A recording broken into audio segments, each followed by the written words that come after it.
Alright, should not be.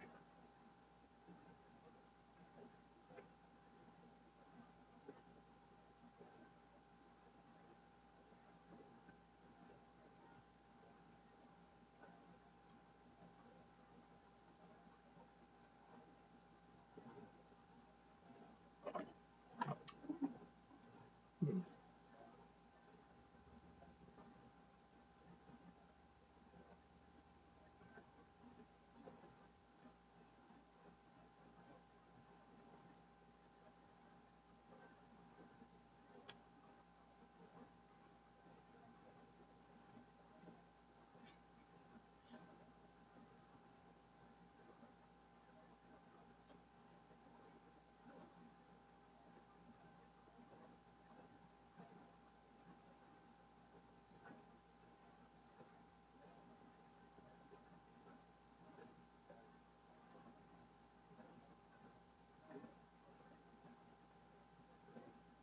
God damn, nigga, what the fuck?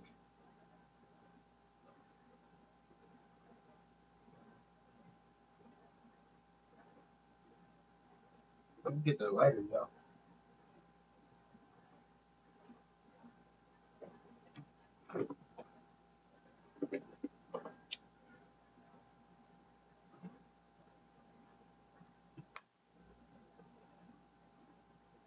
Hmm.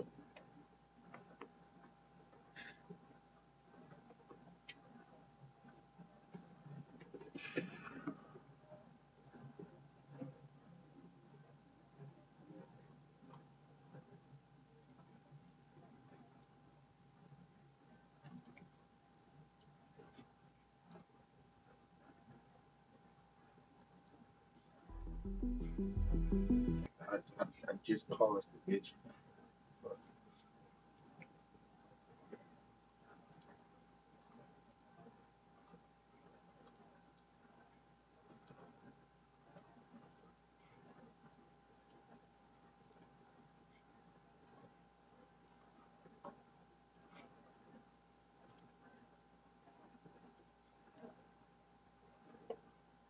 Oh, wow.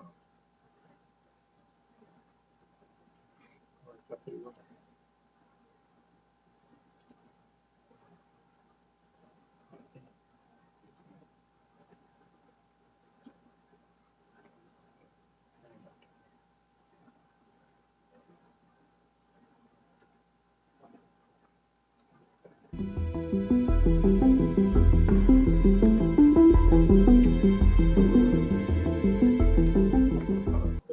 that.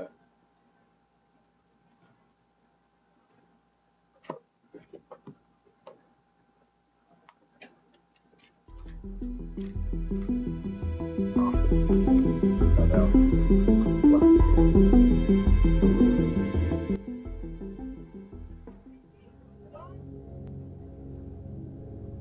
Blair Adams was born on December 28, 1964 in Surrey, British Columbia, Canada. Raised in the Vancouver suburbs, he worked primarily in construction, eventually becoming a foreman. Described by his mother, Sandra Edwards, as kind and ambitious, Blair also had a reputation for being confrontational and impulsive, with a history of substance abuse. By the mid-1990s, he had accumulated a minor criminal record in Canada, including charges related to illegal substance possession and assault. In 1994, he sought sobriety through Alcoholics Anonymous and began working for his stepfather's construction company.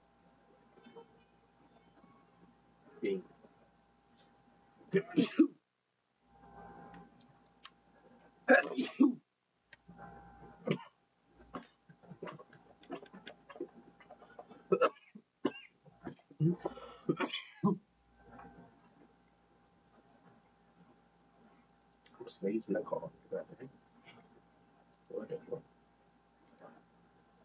All right, that's good.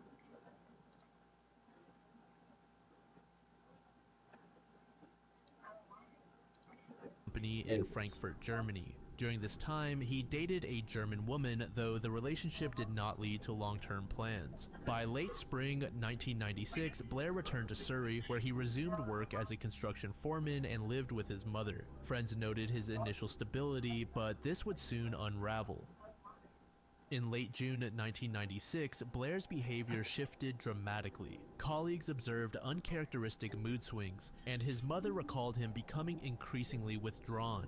On July 1st, he Yo, abruptly quit his yo, job, demanding his final paycheck. While the exact trigger remains unclear, friends later reported Blair had begun expressing vague fears about his safety, though he refused to name any specific threat. On the morning of July 5th, Blair visited his bank in Surrey and withdrew 6,000 Canadian dollars, which was nearly his entire savings in the account. He then emptied a safe deposit box containing an additional $10,000, along with gold coins, platinum bars, and jewelry. When questioned by his mother, Blair insisted someone was, quote, after him, but provided no further details. Later that day, he drove his...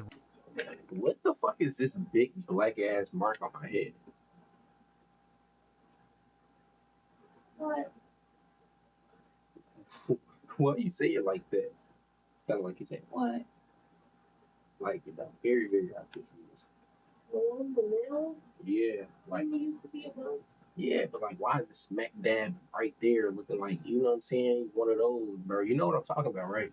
Yeah, put some cocoa butter. Some cocoa butter. Yeah. Cocoa butter helps with this shit. For scars, yeah. So why I ain't been putting cocoa butter on my face then? Because I got a whole bunch of acne scars on my face. Yeah. I done had you for damn near 2 years now. You ain't told me this now. Until just now.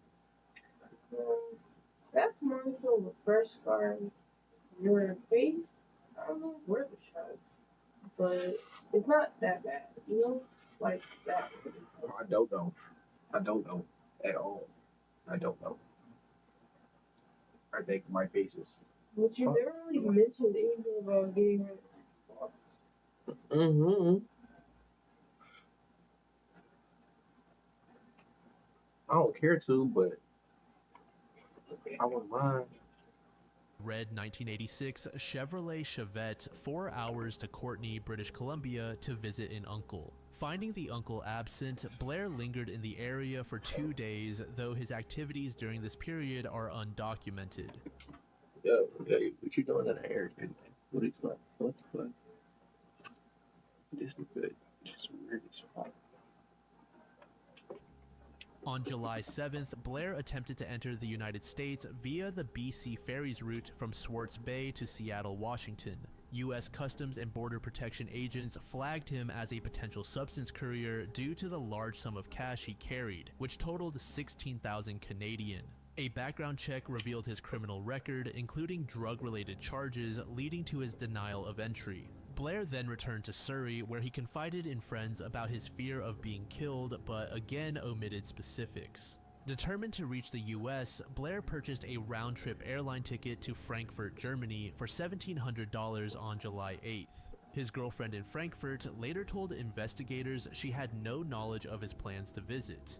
Hours later, Blair abruptly canceled the trip, citing the recipient's illness, and instead rented a blue Nissan Altima from Vancouver International Airport. That night, he drove to the Pacific Highway border crossing near Blaine, Washington, abandoning the Nissan and attempting to cross on foot.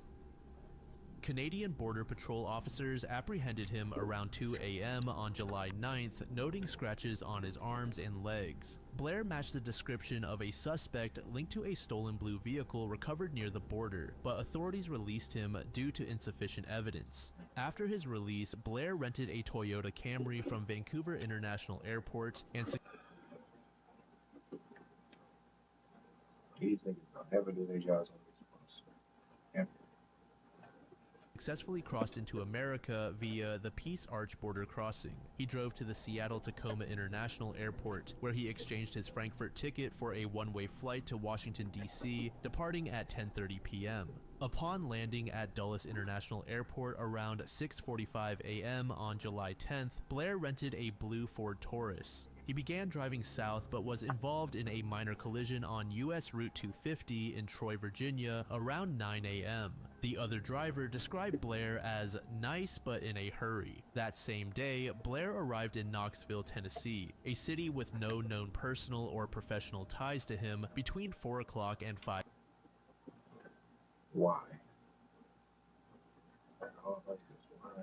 Why? time we should go there.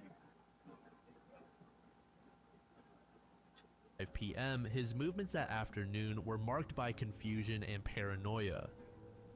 At 5:30 p.m., he stopped at a BP gas station on Strawberry Plains Pike, claiming he couldn't unlock his rental car. A clerk observed him sweating profusely and using a key for a Nissan, which he abandoned back in Seattle instead of the Ford Taurus. 45 minutes later, tow truck driver Steve Hacker arrived and noted Blair's agitation. After unlocking the car, Blair offered Hacker $1,000 to drive him to Atlanta, Georgia, a request Hacker declined. At 7 p.m., Blair checked into the Fairfield Inn at 7403 Strawberry Plains Pike, Knoxville. Surveillance footage captured him entering the lobby at 7:37 p.m., where he paid $100 for a room but never occupied it. Hotel staff reported he lingered for 40 minutes, repeatedly exiting and re-entering the building. At approximately I'm making a YouTube video right now. I don't know if you could hear that. It's not much. It's just a reaction. It's gonna be long as hell now, though. I ain't gonna lie. I don't care. I'll post a 30-minute video. I don't know. Them bitches tend to get more views, anyways. I don't know. I think people just like to watch shit and go to sleep. Literally, like I think that's what people do. Watch a long ass video, go to sleep. Approximately 7:13 a.m. on July 11th, construction workers arrived at the site of an under-construction Country Inn and Suites hotel located at 7471 Crosswood Boulevard near the Strawberry Plains Pike exit of Interstate 40 in Knoxville. The workers discovered Blair Adams's body in the parking lot less than a mile from the Fairfield Inn, where he had rented a room the previous evening. The area was part of a commercial development zone with scattered businesses. This the nigga done. This the nigga done. Korean. $16,000. A hitchhiker. And incomplete structures, providing limited visibility and foot traffic at night. Adams's body was found half naked, lying face up on the asphalt. Bro, what the fuck? Yo. What? This nigga said they found his body laying ass up, naked. What the fuck? In the parking lot. His pants and underwear were pulled down to his ankles, exposing his lower body. His shirt was torn open, revealing a large bruise on his abdomen. His shoes and socks were missing, though one shoe was later found beneath his head. A violent blow to the stomach had ruptured his stomach wall, causing fatal septic shock. The injury resembled damage from a heavy impact, such as a stomp or blunt weapon. On his forehead, there was a deep laceration consistent with a strike from a crowbar, club, or firearm. On his arms, there were defensive wounds, including cuts and abrasions. The scene was further complicated by the array of items scattered around Adams' body and within a 100-yard radius. Investigators found over $4,000 in cash, consisting of US dollars, Canadian dollars, and German marks, as well as a fanny pack containing 5 troy ounces of gold bars, platinum coins, and jewelry. Nearby, a black duffel bag held maps, travel receipts.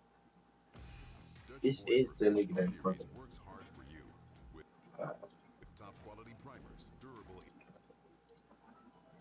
receipts, and various keys. Adams's passport, driver's license, and the key card for his Fairfield Inn room were also present among his belongings. The presence of these valuables, left untouched, strongly indicated that robbery was not the motive for the attack. One particularly puzzling piece of evidence was a single, long strand of dark hair clutched in Adams's right hand. Forensic analysis later confirmed that this hair did not belong to Adams, but despite repeated DNA testing, no match has ever been found in criminal databases. The autopsy, performed at the University of Tennessee Medical Center, provided crucial details regarding the circumstances of the death. The primary cause was identified as blunt force trauma to the abdomen, which ruptured his stomach. The injury was so severe that it would have required significant force, supporting the idea that Adams was carry 16,000. as you travel. And they could kill you if you make the ass, but he's there. They're pumping it ain't even take nothing.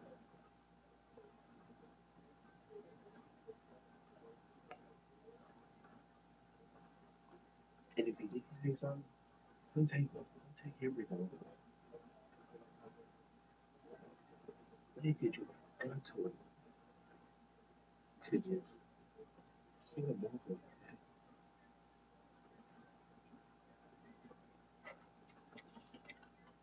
Was either stomped, kicked, or struck with a heavy object. Toxicology tests revealed no drugs or alcohol in Adam's system, ruling out intoxication as a factor in his death. The contents of his stomach included partially digested food, lettuce, meat, and shrimp, suggesting that he had eaten a meal about 4 to 6 hours before his death, placing his last known activity in the early morning hours. Although the state of his clothing raised suspicions of sexual assault, forensic examination found no evidence of semen, saliva, or foreign DNA on his body. Witness accounts added another layer of mystery to the timeline. A security guard working at a nearby business reported hearing a scream at around 3:30 a.m. on the morning of July 11th. What the fuck?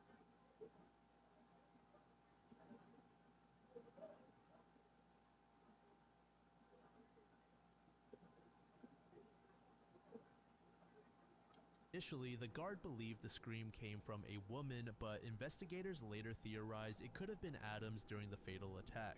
The last confirmed sighting of Adams was on surveillance footage at 7:37 p.m. the previous evening as he left the Fairfield Inn lobby. His activities between that time and the presumed time of the attack remain unaccounted for, as no witnesses reported seeing him during this crucial window. One of the earliest theories considered by investigators was that Adams's death was linked to a related encounter. The area where his body was discovered was close to a truck stop known for and the presence of a single long strand of dark hair clutched in his hand, possibly belonging to a woman, added to the suspicion that a sexual encounter may have taken place. Some investigators speculated that Adams might have solicited a sex worker and that the situation escalated into violence, possibly involving a pimp or another client. There is a theory that Adams was attacked inside a vehicle, thrown from it during a struggle, and may have been struck by the car as it sped away, causing the fatal abdominal injury. The presence of defensive wounds and the chaotic scattering of his belongings support the idea of a violent altercation.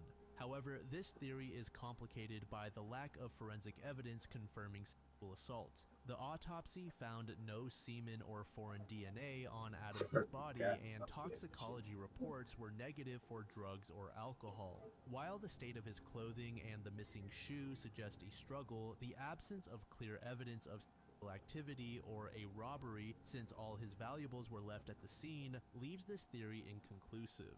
Another line of speculation is that Adams was the victim of a targeted attack, potentially by individuals he believed were pursuing him. In the weeks before his death, Adams exhibited increasing paranoia, telling friends and his mother that someone was trying to kill him and that rumors were being spread about him. He abruptly quit his job, withdrew large sums of cash, and traveled erratically across North America, actions that could be interpreted as attempts to flee a real threat. Some have suggested that Adams may have been involved in something illicit or witnessed something dangerous, perhaps connected to his work in Germany or Canada, and that his fears were justified.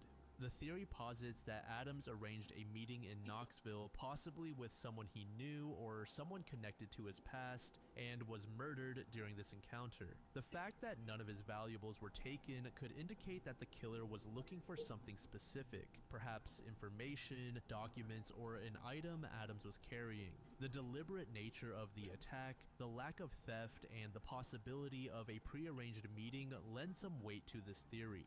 Despite these considerations, there is no concrete evidence supporting the existence of such a threat.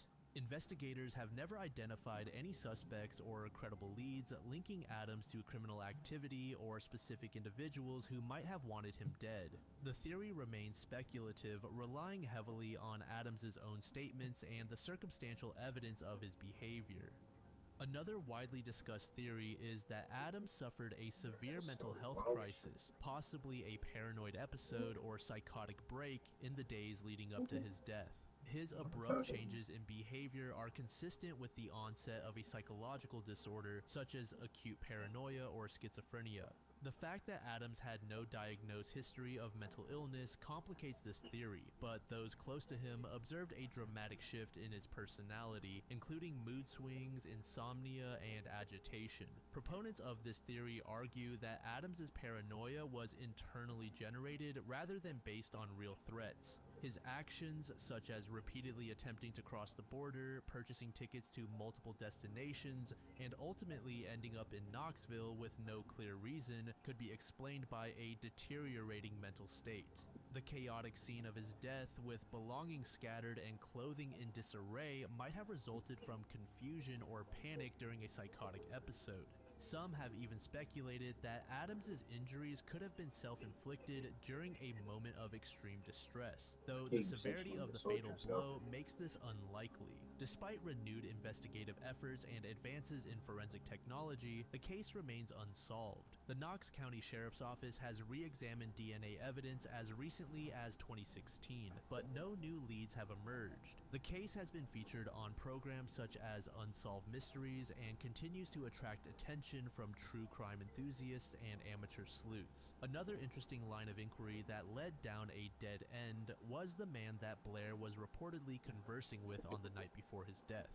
It's said that he visited several different restaurants with this unidentified man in Knoxville, but it's not known if the man had any involvement in the incident. Furthermore, Blair's mother stated in an interview that he had previously been seeing a male roommate romantically. However, this piece of information was revealed later into the investigation, and thus may have not been as effective.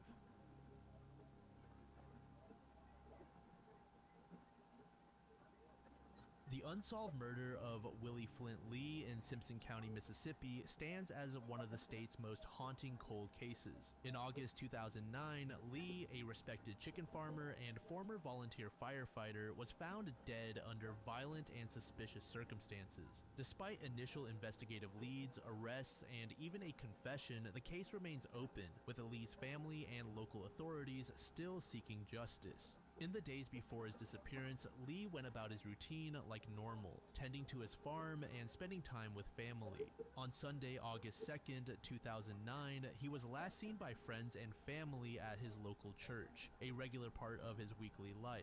There were no public indications that anything was amiss or that Lee was in danger, and those close to him did not notice any unusual behavior or signs of distress. Monday, August 3rd, began like any other day for Lee. However, as the day wore on, his family grew concerned when they could not reach him. That afternoon, Lee's Chevrolet pickup truck was seen driving past his house. However, it was not clear who was behind the wheel, and it is now believed that the vehicle was being driven by someone other than Lee, most likely his killer. As evening approached and Lee still had not returned home or made contact, his family's worries intensified. Late on the night of August 3rd, a motorist traveling along Mississippi Highway 13, a few miles outside of Mendenhall, noticed a truck ablaze at the bottom of a ravine just off the highway. The motorist immediately called authorities to report the fire. Volunteer firefighters from the town responded quickly, arriving at the scene to find the vehicle engulfed in flames. After extinguishing the fire, responders examined the truck and made several alarming discoveries. The vehicle, which was soon identified as belonging to Flint Lee, had been riddled with bullet holes along the driver's side door. The absence of a body inside the vehicle only deepened the mystery and heightened the family's fears. The location of the truck raised immediate suspicions. There were no skid marks on the highway above or at the spot where the truck had come to rest, suggesting it had not careened off the road accidentally. Instead, investigators theorized that the truck had been deliberately pushed into the ravine after being set on fire, likely as an attempt to destroy evidence and mislead authorities about the nature of the incident. With Lee still missing and his truck found in such suspicious circumstances, a search effort was quickly organized. Family, friends, and law enforcement fanned out across the area, hoping for any sign of Lee. The search reached a turning point when Charles Earl, Lee's brother-in-law, decided to follow his instincts and drive around the area. Earl later recounted that he was compelled by a gut feeling to stop on a bridge spanning the Strong River, not far from where the truck had been discovered. Looking down from the bridge, Earl spotted a body floating in the water below. It was soon confirmed to be Flint Lee. The scene on the bridge provided crucial forensic evidence. Investigators found blood spatters on the bridge's surface, leading them to believe that Lee had been shot there and then thrown into the river. The condition of Lee's body and the blood evidence suggested that he had died almost instantly from a gunshot wound to the torso.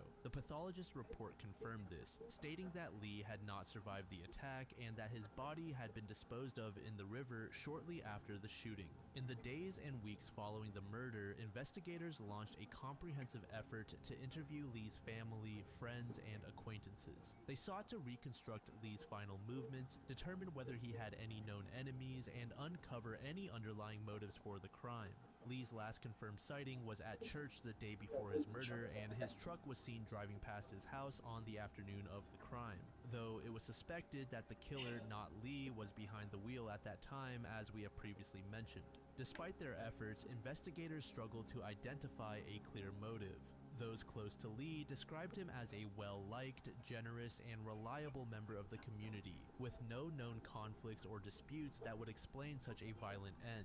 The lack of obvious motive added a layer of complexity to the investigation, forcing detectives to consider a broad range of possibilities, from robbery to personal vendetta. One of the first individuals to draw investigative attention was Charles Earl, Lee's brother-in-law. Earl had discovered Lee's body in the river after following a hunch and stopping on the bridge. Investigators initially found it suspicious that he had stopped at exactly the right spot to spot the body and noted his outspoken demeanor during interviews. However, after thoroughly examining his actions, statements, and alibi, detectives determined that Earl had no involvement in the murder and cleared him as a suspect. With few leads emerging from personal interviews, law enforcement expanded their efforts to canvass the broader community. They appealed to the public for information, hoping that someone might have witnessed suspicious activity near the bridge, the ravine, or along Highway 13 on the night of the murder. Flyers were distributed and local media coverage kept the case in the public eye, but no credible eyewitnesses came forward to provide actionable information. The investigation took a significant turn about 4 months after the murder, when detectives from Simpson and Rankin counties arrested 3 men, Bryce Mills, Roderick Gilbert, and Christopher Hubbard, aged 36, 32, and 25 respectively. The arrests were made based on new information, which suggested the suspects might have been involved in a robbery that escalated to murder. During questioning, Hubbard confessed to participating in the crime and implicated the other 2 men, stating that the group targeted Lee while he was sleeping in his truck, intending to rob him. The situation escalated, resulting in Lee's fatal shooting. Hubbard's confession seemed to provide the breakthrough investigators needed, and all 3 men were charged with murder, vehicle burglary, and grand larceny. However, Hubbard later recanted his confession, without corroborating physical evidence, much of which had been destroyed in the truck fire, and lacking reliable eyewitness testimony. Prosecutors were unable to proceed.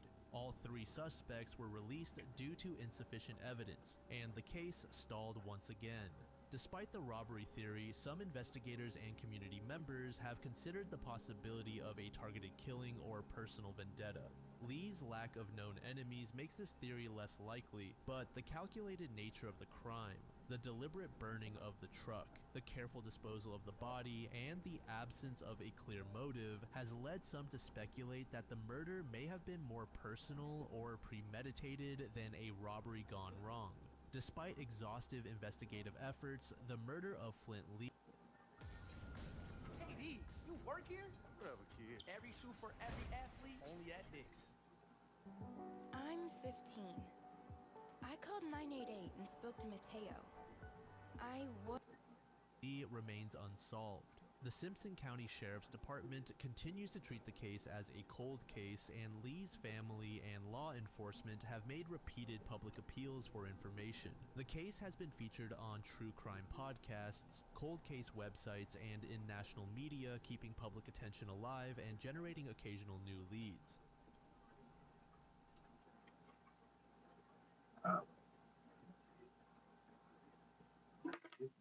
Longest shit.